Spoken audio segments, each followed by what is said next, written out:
welcome back to Megan Haskell's Book Club. Today I will be reading Chapter 4 of Aether Bound, The Rise of Lilith, Book 1. If you're enjoying this series, make sure you like this video and then subscribe to the channel so you never miss an episode. But let's get into it. All right.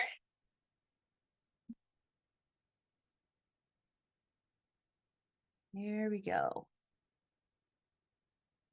All right, let's still deal with this little cord here. Okay. Chapter 4. I would never, ever admit it to Ezra, but it felt good to move. The sun was out and the trail was crowded, but one look at my brother in his off-road wheelchair had people gawping and moving out of his way.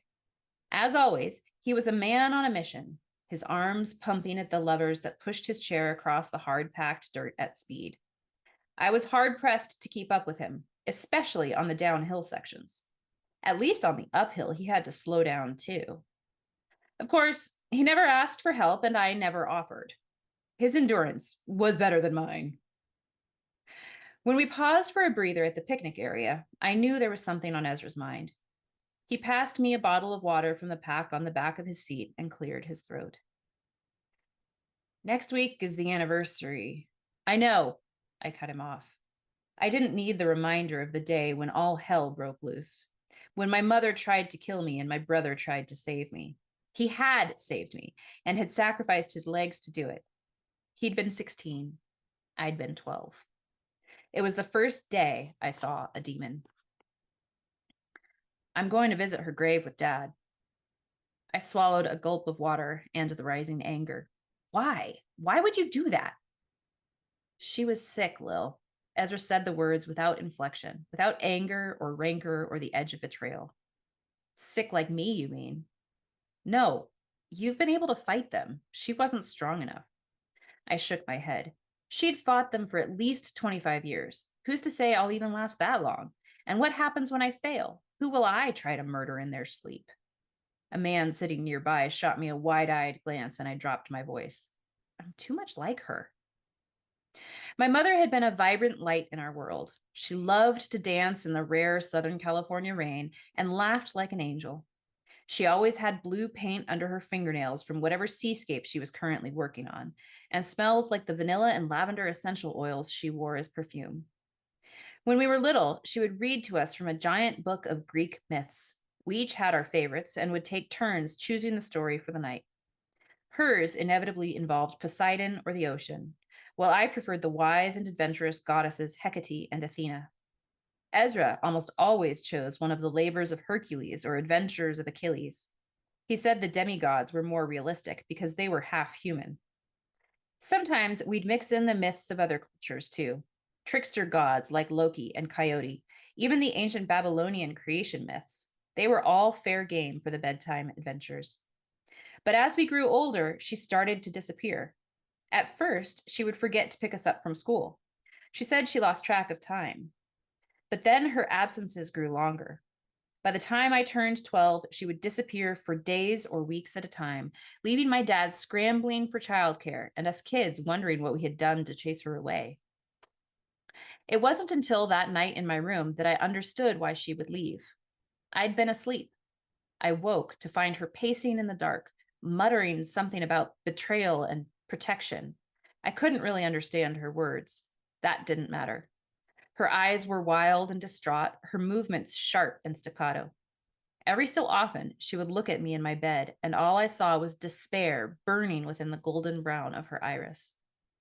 I remember pulling my sheets up to my chin, whispering her name, asking what was wrong. She didn't answer me.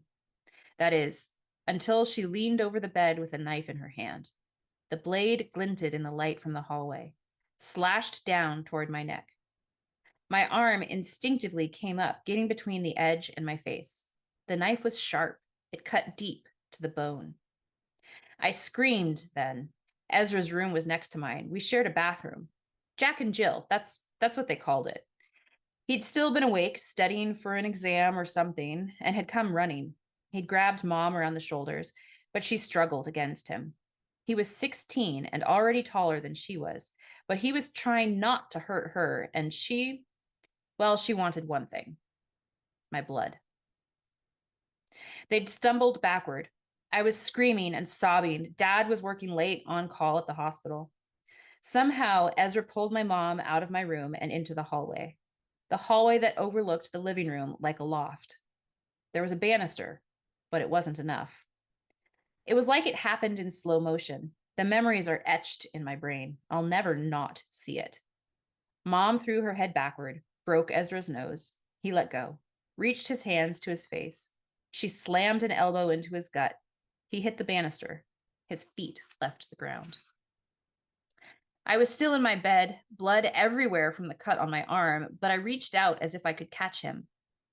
His arms pinwheeled, trying to catch his balance, but they were covered in blood too. I remember the red. He couldn't get a grip on the polished wood. He went over, falling spine first onto the carved wooden edge of the antique couch my mother had purchased on a whim. I'd seen the demon then. It had wrapped itself so tightly around my mother, it might as well have been inside her skin. It was my first encounter, but it wouldn't be my last. Mom snapped out of it. I could see the change, and yet I couldn't forgive her for it. She ran from the house and never returned. I don't remember calling 911, but I must have. I have flashes of riding in the ambulance, of screaming at the doctors when they tried to pull me from Ezra's side so they could stitch up my arm and take him for tests. I refused to leave him. It wasn't until my dad got there that they convinced me to let them do their jobs. You're nothing like her, Ezra replied, pulling me out of my dark memories and back into the sunlight of the present day. They leave you alone. You manipulate them, not the other way around. I've felt it. She couldn't do that. If she could, she wouldn't have attacked you. It wasn't her fault. I paced away from Ezra, taking another swig from my water bottle and staring out across the ocean. About a week after the incident, lifeguards found an abandoned pile of clothing with my mom's purse on their tower. She'd written a note begging forgiveness and had surrendered herself to the sea. Her body was never found.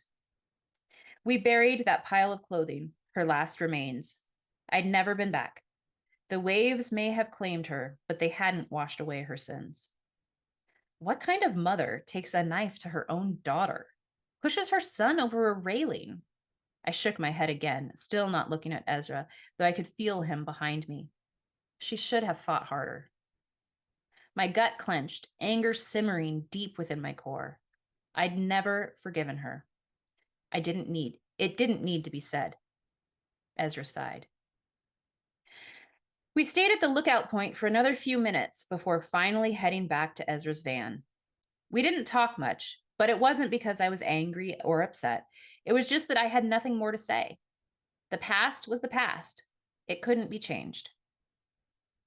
Have fun at dinner, I said as Ezra dropped me off. I mean it.